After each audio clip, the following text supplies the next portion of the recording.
Now we are going to learn about wipe out. Wipe out is mostly used to wipe the inner portions of the selection area. If you select the particular outline, the inner region completely eliminates, whether it is on grid lines or portions, it is completely eliminates. Only thing is selecting a wipe out from the annotations area at the top of its command manager by picking off its exactly pick the recommended portions.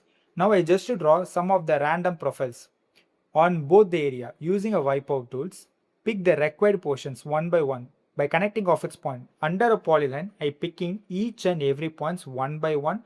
While closing the entire tab, we can once closed this, then select enter. Automatically the inner portions gets to be eliminated. Here we have 4 different types of profiles at 4 different positions.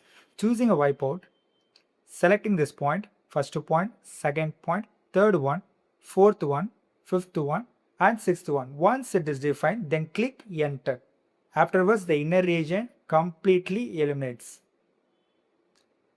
Also, we have another 2 number of the profiles just by picking off it one by one. It is a simple profile, rectangular profile.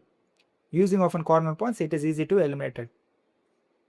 Select wipeout, pick it, first point, second point, third point, and fourth point. Okay, all that regions will be eliminated. This is the definitions of wipeout. Okay, thank you. For more details, learn at kaleri.in.